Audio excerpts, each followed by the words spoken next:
Hi guys, this is Jem. Welcome back to my channel. Please don't forget to subscribe, like, and hit the bell button for more updates with my videos if you haven't.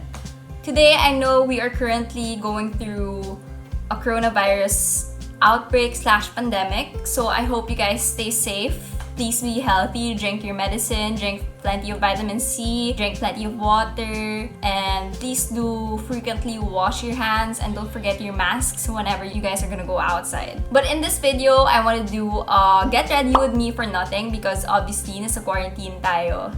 And I also want to talk about insecurities because I feel like it is something very important and sensitive. And I just want to share my story and how I overcame them. So without further ado, let's get right into it. So this is the Laura Mercier Tinted Moisturizer Oil-Free. It is kind of dark for my skin tone pero I don't care kasi hindi naman ako alis. But I want to share kasi my story before. I was bullied all throughout high school and grade school. Nung high school, sobrang lala. Ang lala nung high school ko talaga. Sobra. Like, may mga girls na, alam mo yung parang gusto talaga nila pasikat. Yung mga ganong type. Kasi uso yun dati lalo na pag sa girls' school. I used to have a lot of boy friends, like legit guy friends outside my school. Kasi I came from an all-girls school. So, hindi talaga mahilig yung girls sa Hindi naman sa ganun, pero more of like, hindi sila open sa idea na magkaroon ng maraming guy friends outside school. I also was the type of student na sobrang quiet ko lang. As in, hindi kasi ako mahilig mag-participate sa kahit anong activities. Syempre pag kailangan, pero hindi siya hindi siya kusa from me. Like, I wasn't really the type talaga na active in school. So, people judged me. As in, people judged me na I had a lot of guy friends outside and nagugulat sila na I go to parties kanyan kasi uso dati yung mga open parties no high school. I had friends though, like I really did have friends, like real ones. Kaso lang, yung iba kasi sa kanila, they're like part of a group of girls na nag-judge, yun yung mga nag-hate talaga sa akin. Tapos sila naman, parang nag-go with the flow na lang. I mean, they're nice to me, pero if papapiliin sila, syempre pupuntahan pa rin nila yung group nila, diba? And umabot sa point na, like, umiiyak ako when I get home, tapos makikita ko ng yaya ko umiyak ako sa room or sa banyo.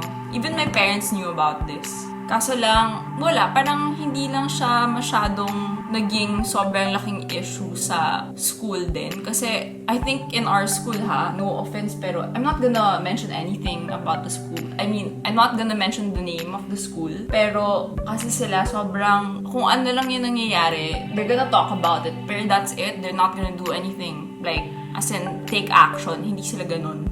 Ayun, parang tiniis ko yun all throughout my high school days. Tapos, umabot sa point na parang di na ako masaya. Like, hindi talaga ako naging masaya sa high school life ko. Pero I had friends, thank God. Like, syempre outside school, a bunch of them were fake and a bunch of them were real as well. Syempre yung real until now, they're still existing in my life. And I'm really thankful na they're still here with me.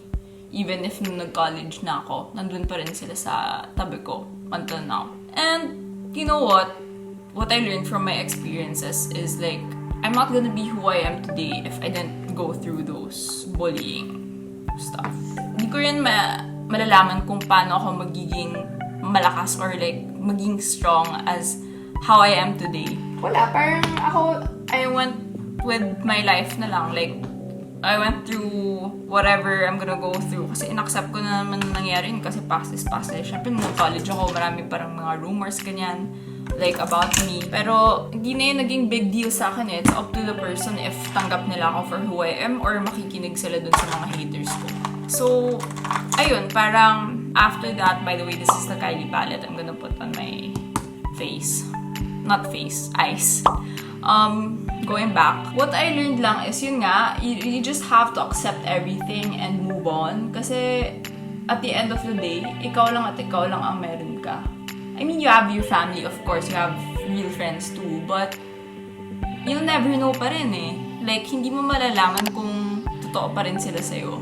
Hindi sa ganun, pero more of like, hindi mo malalaman kung forever silang magiging nandyan para sa'yo. So, you have to be independent. Ako kasi mas gusto kong mag-isa compared to marami akong friends. I mean, meron akong friends, okay? Marami akong friends right now because of college. Like, real ones talaga. Nakita nila yung journey ko. Kasi umaabot din sa kanila yung mga rumors about me yung high school eh. Tapos at first hesitant sila na hindi ako magiging friend nila. Tapos, ayun, hanggang sa kinilala nila ako. Tapos okay pa rin sila naman with me. Tapos, syempre may mga, hindi naman sa sinasabi kong perfect ako, pero I know naman na may pagkukulang ako sa pagkatao ko before nung high school din ako. Like, hindi lang dahil dun sa judgmental sila because of this, that, yung sa mga simple reasons. Hindi lang yun. I know naman na I have some certain qualities of myself na hindi din ganun kaganda dati. Like, I was very, very unfiltered. Like, hindi ako, prangka kasi akong tao, hindi ako sensitive sa mga tao. Like, yun yung naging result sa akin ng high school eh. Like, after high school journey, since nabully ako, parang mas lumakas yung loob ko na mag-stick kung sino ako ngayon. Parang ganun. So, syempre na-overwhelm yung mga friends ko nung college. Na bakit sobrang lakas ng dating ko. Hindi naman sa dating, more of like, malakas yung my personality is very, very dominant compared to them. So, yun, I actually improved on that. Like, naging marunong na akong makipaghalong biro sa mga iba-ibang klaseng tao.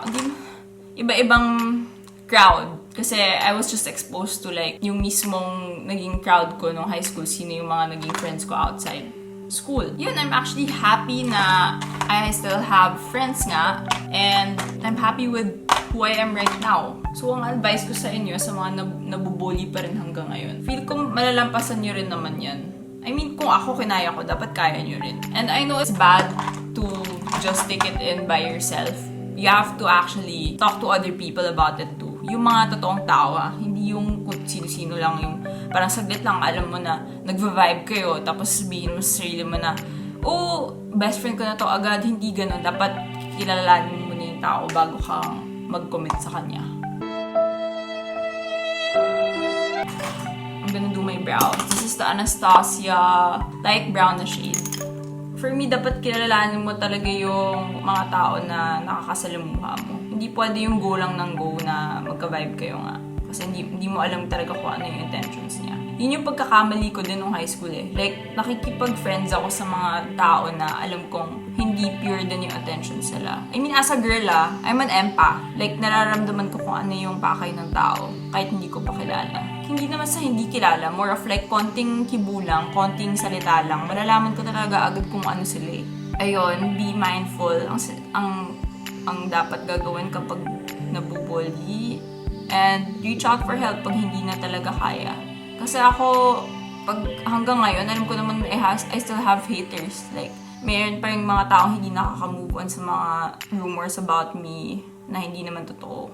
It's really up to you talaga eh, kung ano yung magiging reaction mo sa pinagdadaanan mo. It's either you choose to be, hindi mo na mapapansinin yung nangyayari sa'yo, or papansinin mo, pero it's just gonna make you stronger. And that's what I did.